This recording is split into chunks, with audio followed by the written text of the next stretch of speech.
जो कथा भागवत में भगवान के विषय में बताया जाता है। मैंने कहा वे झूठ बोलते हैं। अगर कोई इंसान बीमार होता है तो कहां जाएगा बोलो? राम मंदिर जाओगे या अस्पताल जाओगे? कहते हैं गाय का गोबर खाने से कैंसर ठीक होता है, तो बताओ भक्तों, इलाज के लिए विदेश क्यों जाते हो? समझो जरा। ये सब हम लोगों को भगवान के नाम पर गुमराह कर रखा है।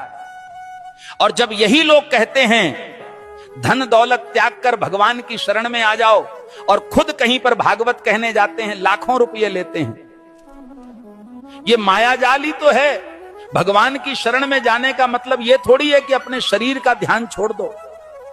जो शरीर भगवान ने दिया है उसकी सेवा भी तो ईश्वर सेवा है।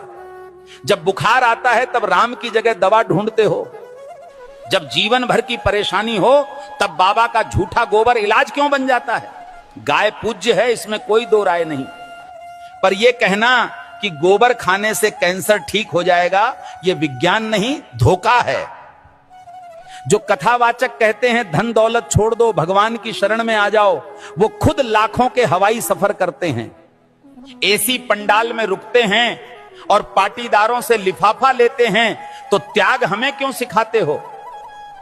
तपस्या की राह हमें क्यों दिखाते हो, जब खुद तुमने उसका कोई अनुसरण नहीं किया? भगवान के नाम पर डर बेचकर जो अपने महल खड़े करते हैं वो संत नहीं, व्यापारी हैं।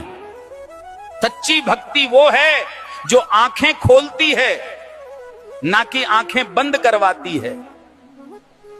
और आखिर में बात सीधी सी है, भगवान अंधविश्वास से नहीं, सच सेवा और विज्ञान से मिलते हैं। सीताराम सीताराम।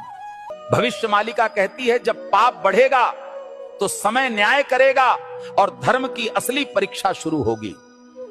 2032 से सत्य युग का आरंभ होगा, लेकिन उससे पहले पूरी धरती हिलेगी।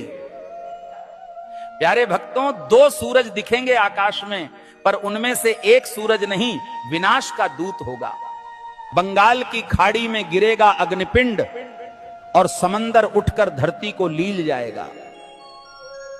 7 रात तक सूरज नहीं उगेगा, चांद नहीं दिखेगा, बस अंधकार होगा और भय, जिसे तुम प्राकृतिक आपदा कहोगे। तीसरा विश्व युद्ध दस्तक दे चुका है। शब्द नहीं अब शस्त्र बोलेंगे। भारत पर हमला होगा, परंतु धर्म की धरती कभी झुकेगी नहीं, क्योंकि भगवान कल्कि का अवतार होगा। जो शरण में आएगा बच जाएगा, जो अभिमान में रहेगा मिट जाएगा। प्यारे भक्तों, भविष्य मालिका चेतावनी नहीं, ये वक्त की आवाज है। जो सुन लेगा वही कल को देख पाएगा।